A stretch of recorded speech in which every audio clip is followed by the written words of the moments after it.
my emphasis is more so on the meta-contemplative aspect of this when I go back home to think about it, and also when I am living in the moment. I want to be living from this positive regard attitude where people are mostly just misguided, operating on autopilot. And so I'll try to hone that as a reaction as well. Like when somebody wrongs me, I want to have the reaction of, hey man, I understand that you're in a bad place right now. Here's what worked for me, or here's a therapist that I like that I think will do well for you. I want that to be my instant reaction. Now, of course, there's also deep deterministic neurochemistry underlying this as well.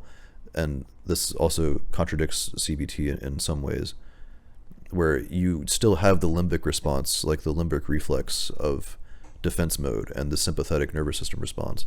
But training that parasympathetic response, that's where CBT helps. That's where the mindfulness practices and the diet, sleep, and exercise and relationships and meaning structures kick in.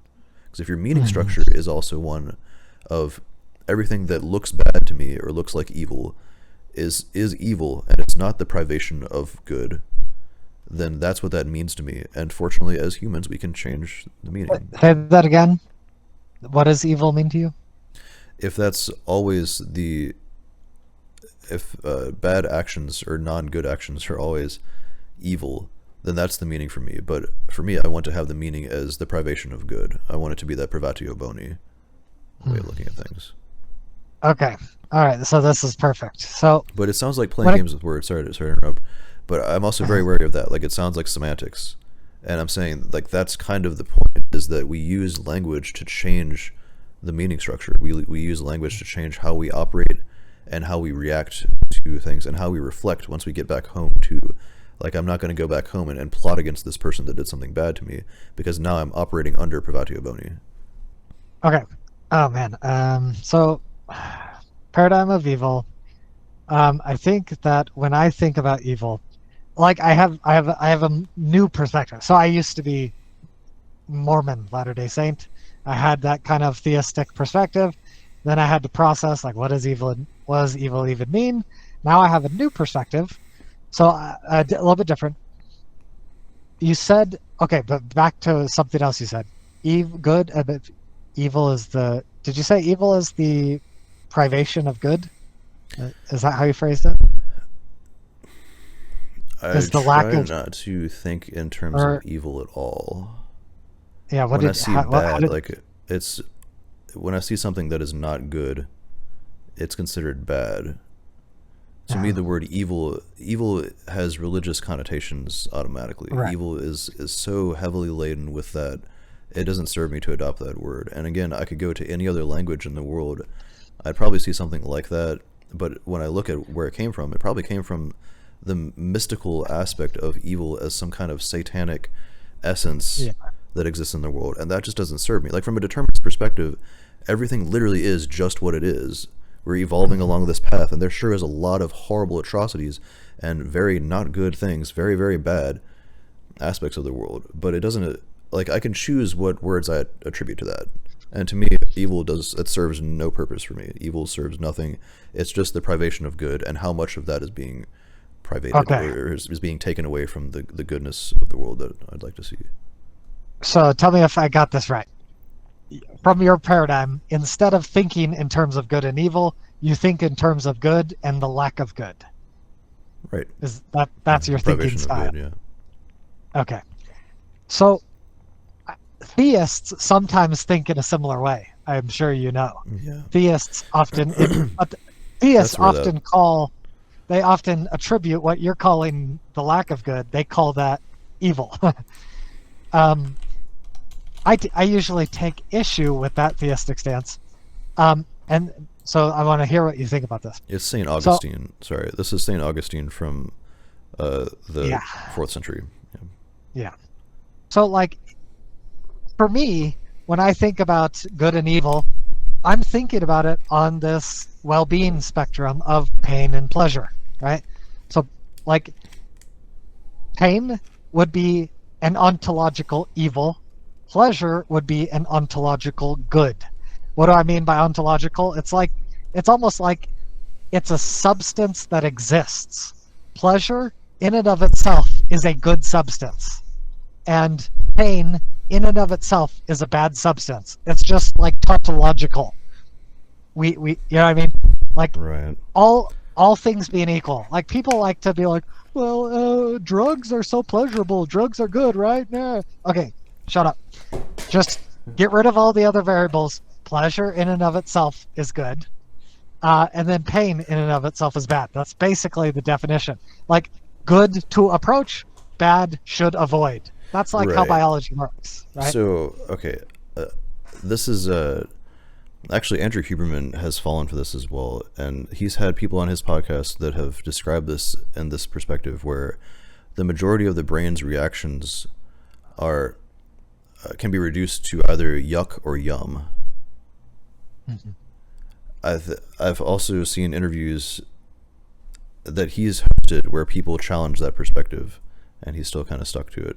So not to critique him, he may be, I haven't listened to him in a few years now, and he may have changed his ways of thinking on that. But Sure. that when it comes to reducing the concepts of good and, like, thinking in terms of good and evil, to me, that's way too simple. In every single case, that's always way too simple, I guess is what I mean. Same thing with pleasure and pain.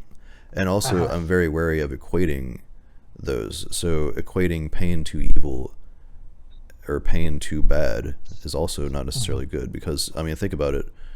When you have certain pain, it is good for you. Like, no pain, no gain. That's why we have that term in exercise. So there are types of pain that are like that. When it comes to chronic pain, though, that is quite annoying, and it can be considered evil. But again, I gotta ask, does that benefit you to consider that as a pervading evil that must remain with you in your life? Or is that the whole "it is what it is" radical acceptance part of it? Or can that be viewed through a better paradigm? You know, I guess the message I want to get across here is that just always considering the better paradigm and just questioning, how can I look at this better? And to me, in every single instance I've seen since thinking this way, when I go to think in terms of evil and thinking in terms of hatred, it never behooves me. It never serves me. So thinking with nuance and prioritizing this whole nuance and humility aspect of creating these structural frameworks for living, that to me, that's when it's most necessary, is when it comes to reducing your experiences into a dichotomy of some sort. And this is like, I see why people are, I'm not saying you're doing this, I see this with everyone, the reducing certain experiences into a dichotomy. When I hear dichotomies, I start getting red flags. That's because I've trained myself to think that way, to think in terms of nuance first and humility first, and that serves me extremely well. The exceptions, there are also obviously exceptions to this. Like, you can't just always be nuanced, or indeed you'll be a doormat and get walked on. So yeah.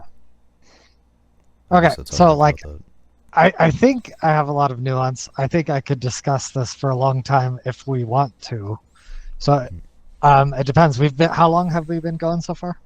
It's been a couple hours here, 2.5 hours. Like, this might be a topic worth just going deep on in and of itself. So I guess I'll leave it up to you if you want to go any deeper on this topic. We're on a roll, and I think we should probably do another half an hour of this and probably close it out, and we'll finish this series over the next episode or two. Okay. Morals and such. Yeah. Okay. So, okay. So when you asked about like the utility of the word evil, like, do you grant that the word bad has utility, or not even bad? Right. So I do use the word not good a lot, but that immediately starts to sound like semantics and playing games with words. I mean, I view not good as like something like 0, and I view bad as something like -1. So I see a distinction in my paradigm. So for me, if I was to like invent the perfect language, one of the things I would want to do is to include magnitude within adjectives. So like, if we're thinking about like big, large, giant, humongous, like there's kind of a gradient of magnitude built into the language, right? But our language is not consistent. Like, we have a really horrible philosophy of pain. Like you go to the doctor and they're like, what's your pain level 1 to 10? Nobody knows what any of that means. Right. Like we need a gradient of pain. It's like, this is bad, that's -1. This is very bad, that's -2. This is super bad, that's -3. And then like when I think of evil, we're talking about like -9, -10. Like this is like atrocity level behavior. And so the virtue of having magnitudes built into your language is we respond. Like if there is a threat, like this is going to be bad, we need to respond and avoid the bad. And maybe we judge our response based on the magnitude. If it's really bad, we need a bigger response to avoid it.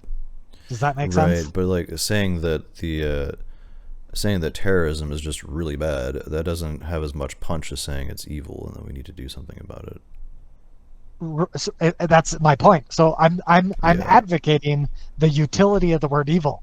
When we say terrorism is evil, it's like, holy crap, we got to take big actions to avoid this, because it's not like ignorable bad. It's like pay attention bad. Right. So yeah, I guess I'm glad you're making me think about this like this. So I think this is where it kind of for me comes down to the subjective case by case experience. So when it comes to terrorism or something like that, that's we need to make big political decisions. And so if it's useful to use the word those evil terrorists, that might have utility in that regard. But I also see like the idea that once you start using the term evil, that kind of it speaks to the insular cortex. It speaks to the tribalism, the negative parts of tribalism, where it creates the outgroup. And suddenly all of the Muslims become this word evil. Yes. All of the people, all the brown people are the bad people. Yeah. It goes back to the genocidal language, where it's like you label a cockroach, you label them a virus. Labeling them evil is arguably worse. That's what I'm saying. Like it's not just language games here. Like this is deeply set into the way that we conceive in our symbolic representation. This is what Wittgenstein meant by we are bewitched by language. Once you start using the word evil, it triggers these things in the brain. Unless you have this deep conception of how to be nuanced with the way that you interpret the words that you're using, you're going to fall for it. And that's what I'm saying. Like the majority of people do not have that nuance. The majority of people are not taught to question the language that they adopt. This is why I talk about psychology and the diagnostic process so much. It's the exact same mechanisms going on there. Right. So yeah, I think I 1000% agree with the potential danger behind the word.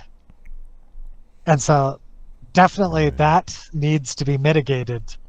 Like the word evil, if we're going to use the word evil, it needs to be used very cautiously, because like in the paradigm I'm building, when I was saying the cockroaches and the viruses and the rodents, like when you say evil, you're almost saying demonic. Like from the religious perspective, a demon is worse than a rodent. Like the rodent is accidentally harmful, the demon is intentionally harmful. And people aren't demons. Like there's no case ever that a person can be related to a demon. But that's how we used to think when people were having seizures. They thought that they were freaking possessed by a demon, and they had some evil inside them that had to be excavated, and that's just not realistic. Like to me, whenever I hear that word evil used, it's always having that kind of mystical, satanic kind of connotation to it. Yeah, and it's so always misguiding. Like that never serves us to use the word, I feel. And like maybe a really good argument is that the word evil has too much theological baggage, that it needs to be abandoned. Right. Like we need it. That's if we want linguistic magnitudes, maybe we just need a new word because of all this baggage. So like that seems like a persuasive argument to me.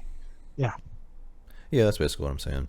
But of course you run into problems, because how like creating a new word to fill that gap, or I mean you wouldn't really do, like maybe it's not so much a new word, because that whole concept, that's also kind of what I'm arguing against, is that it serves no one to think in terms of that far into the negative of that. if you're using it on a pain scale, like I don't think it's useful to think in terms of a -10 pain scale. Even though you may feel that, once you start feeling that, that's when, in all cases, we need to be using some kind of reframing technique. I'm confused. What was your point on the time on the pain scale? So if you're using, like you're relating evil to kind of the -10 aspect of ultimate pain. Yeah. Yes. So in every instance, You're saying of that, evil is the wrong word for large pain. Is that what you mean? right? And also to try to address that feeling of pain as well. Like when you're having the subjective experience of ultimate immobilizing pain, which that's like my Crohn's disease has done that to me, where I can't move and I struggle to speak from the pain. Like I physically can't move my body. I just have to sit and deal with that. That's when it is always necessary for me to try to bring some kind of different framework into it. Even if I can't will myself to move my body, I still have to do something that's going to be positive about it. Again, that's not rose-colored glasses, or maybe it is. I mean, maybe that's just looking on the bright side or whatever. But I mean, isn't that kind of the idea? Like, should we be doing that as opposed to withdrawing into the pain or feeling some kind of neutral passivity about it? Now, the neutral passivity, that's the radical acceptance practice, and I think there's also utility of that. But even that's taking action. When I think of that, I'm not going to be just not doing anything. Like I'll still want to take action, and the same applies to evil, or the concept of ultimate bad or ultimate not good. Like if it behooves me to do nothing about it, I'll do nothing about it. But in the majority of cases, it behooves me and my fellow people to take action in some way. But it's never from a place of preventing evil. It's preventing this retraction from the good. Like we're all trying to work towards making it a better place. This is progressivism, or just progress and improving society. And so it's kind of like privatio society or whatever. It's, the privation of the good society that we're all trying to work for. And like that's the reaction that I want to have instantly to that, instead of seeing it as a bad thing, or as a horrible atrocity, or as evil. I'll just see it as the negative society, or the less good option.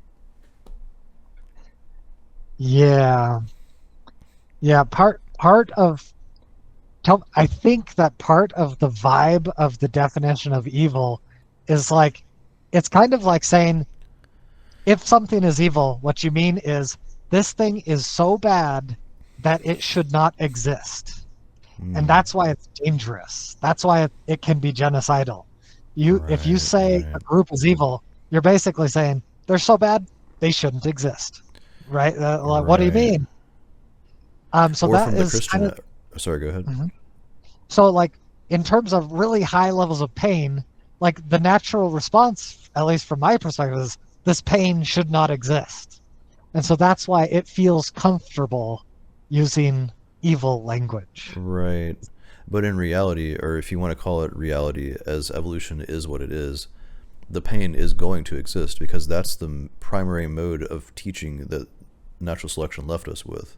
Now it doesn't serve us anymore, so I'd like to think that from that perspective, it should not, it's not that it shouldn't exist because pain is such a useful mechanism, but if I can do something to intervene upon that by taking pain medication, that's not going to compromise my future ability to handle pain, then I would do that. But also that's case by case basis. That's kind of an algorithmic approach to well-being, it sounds like. So like it seems like you're kind of, there's kind of, in theology there's this distinction between natural evil and what is the other one called, like agentic evil. So like natural evil is like pain, hurricanes, all these. There's no intentionality in natural evil. If I have back pain, I'm like, oh, nature is evil. It's not trying to cause me pain. It's just nature, right? So there's no intention. Agentic evil is when agents calculate that harming others is what they want to do. From their perspective, harming others is good. And so that's kind of a demonic mindset, right? Harming others is good, ha ha ha, right? So I guess the question is Well, that's is agentic evil, is that an accurate way to use the word evil, and does that exist? I also think that in all of those cases, those are cases of misguidedness. Like the agent that's acting there is not being as agential as they could be, or their agency is not aligned with truth and good and beauty. Uh-huh. So there's no point in me using the word evil there at all. It's just misguidedness. They need better guidance. Yeah. Using that word specifically because like they are not being guided by the right principles. They got taught the wrong values by the wrong people, and they're adhering to those.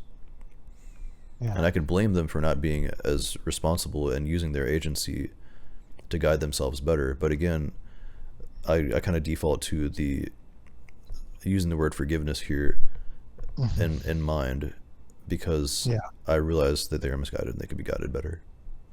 So you think that it's wrong to say that they're agentically evil? That's inaccurate somehow? Right. And it's inaccurate because... Well, because the demonic aspect, like it's not it never behooves me to think of people as having demons in them, or even like relating to anything that is demonic, because that word is also old religious style, and that serves me nothing. Like that perspective serves nothing for humanity. So if we redefine evil, so let's say there's religious evil, that's one type of evil. There's natural evil, that's another type of evil. Then there's agentic evil. This is deterministic. It's the agent wants to harm others. That's the definition. There's no magic, no nature, just agency. Under that definition, do you think it's bad to use the word evil because it's connected to the religious thing? Is that your issue? It's loosely connected to that religious paradigm? Well, it's more, it's that, and it's also connected to the demonic paradigm. Like, people are not demons, and they're not tapping into some kind of demonic bad thing. Again, this, like, the way I write about this is also, there's no actual good. There's no, everything just is what it is. So you can also say this is absolutely pleasurable, ultimate pleasure, and this person is a godsend, or this person is a saint. Those words are also just as meaningful as you want them to be. So again, going back to the meaning-making aspect of this, it behooves me nothing to think in terms of evil and really even bad if I want to take it to that extreme. But I can choose this for myself, how much meaning I want to put onto that and what meaning I want to put to it. And in every instance, I found that whenever I see the not good, or whenever I see bad or evil or whatever, it always behooves me to change the way I think about that. And now it's like that's been working for me for a few years now, where I actually don't see evil. Like, it's not that I'm ignorant. I know what the bad is. I know that there are terrible things that happen in this world, and I know what pain feels like, and I know that I will never try to inflict pain on others, and I don't want others to inflict pain on other people. But in each case, I've always seen it as misguidedness. Like, if people were just guided under better principles, then they would be doing more good, or at least the better, or whatever, if you don't want to use the term good, pro-society or pro-progressivism, pro-goodness. I'm really thinking about this now too, because like I do want to question more of the goodness too, because like if you're just questioning all language, then you also have to question good and truth and beauty. And so it is more like, I was trying to work with the idea of, I want to pursue a more true good, and I want to pursue a more good truth, and I want to pursue a more good beauty, and a more beautiful good, and a more beautiful truth. And all of that is under meaning making. All of that is what you make of the experiences and what you make of other people's actions. I always have issue with the trichotomy of the good, the beautiful, and the truth, the true. Because I feel like the good subsumes all three. So it's kind of like, I kind of prefer revising it, my arrogance to revise Greek philosophy. I like to think of like good as the meta concept, and then good fractures into true, the moral, and the beautiful. So, Did you mean? I don't mean whatever. to question you. Did you mean to say fractals? I said fracture. Okay. Uh, Fracture. But how do you make that? fractal, huh? What exactly do you mean by that? Oh, I mean, The word fracture. the good synthesizes. The good synthesizes true, moral, and beautiful. So those are the three parts that make up the whole, which is the good. I Okay, don't know. I see. It's probably similar to Neoplatonism, but I just when you put good down at the same level, it's like, well, then what's above it? I think the good is what's above it. Right, Does and that make that's sense? yeah, and that seems like a good making of that mean like that's a good meaning to make out of that. Okay, so I guess I probably have just one final question, just to get a little clarity. If we could subtract all the demonic religious baggage from the word evil, would you still have an issue with the word evil? Oh, is that a non-starter? Because we can never subtract that meaning out of the word because it's already heavily laden with all that, thanks to thousands of Oh, years. words evolve. Words evolve. Get 1,000 years past Christianity's extinction, I think evil will lose all of the demonic connotation. Right. So it's not so much the demon anymore. It's the disgust mechanism response, I think, is the problem there. Okay, So, so you're worried about the disgust response. and it's not so, okay, so I should be careful with that word too. It's the insular cortex response, which involves disgust. But we Mhm. also want to use the anterior cortex, yeah, anterior insular cortex, which is how we reason about that and how we see good. And so it seems like the insular cortex is more prominent in the majority of brains. So the words that are existing in our cultures and across cultures that activate that insular cortex responses, those more tempt us towards outgrouping and excluding people and viewing people as less than or the cockroaches. And it's the associations, like Wittgenstein talks about this too, associations of evil with the cockroach, with the lesser being, the grosser being, the the possibly harmful and dangerous. Like that's also amygdala responses that are involved in that. That's so deep set in us that I think that just getting rid of the word altogether, or just not getting rid of it, but like questioning it. I'm also not promoting getting rid of the terms. This is what works for me. What I'm really getting at is this idea of just the mindfulness and the reframing of the terms and questioning when they serve you and what to do with them when you use them. So you can use evil if you want. Anyone can. It's just you have to also match that with the immediate reframing of this misguidedness. And so I just say misguided. Like people are just, yeah, they're very Yeah. persuaded towards frameworks and ways of living that don't benefit them or others. Yeah, well, that's interesting. I think I'll have to think on that a little bit more, see how I feel about that. I really appreciate hearing a different perspective that I think there's a lot of value to where you're coming from. So I definitely want to think about it a little bit more. Right on. Also, I'll do the same because yeah, you really pushed me on this one. I think that's I like when you go to think about this. I encourage people when I talk with them to think about this and question if I'm just playing language games, because that's kind of what I'm most worried about is when we're picking and choosing and when it goes from a useful form of reframing versus self-deception and just playing semantics on things. And so far, like, over the past few years, I think that the power in questioning language that supersedes the whole language games semantics argument. In the large majority of cases, like okay, so if I just say that's just not good, or like that's the not good thing, like that starts to sound like language games when I could just say that's bad, and I use the term bad. I think in those terms as well, but immediately when I go to think of bad as well, I am also gravitating more towards this privatio boni. Like this is the privation of what could be better. I guess is a better way to say that than just the privation of good. It's the privation of potential better. Fair enough. But yeah, man, uh, excellent talks, man. I love this when I have my philosophy's question on this. It's so useful. And Oh, hell yeah. So we got the dialectic going right here, right now. yes, sir. Yeah, it's good to see. And I want to encourage anyone listening to this to also put this into practice and indeed reflect on this fact that you can have these conversations without getting worked up about it or getting offended or whatever. Uh, it's to me what brings this about is indeed this whole nuance fact. Like I'm talking about this in the ether. Like these, I'm not attached to these ideas. I mean, I am, and I live by this, and I guide myself by this. But in order to form a better understanding of myself in the world, I have to keep these thoughts out here in the ether and separate my emotions from the thoughts and the words that I'm using. If only we could employ that in Congress and politics, right? Yeah. Don't get me depressed with that topic. Word. All right, man. Well, we will pick this up again probably next week, and we'll continue how to live morally without free will. Sweet. And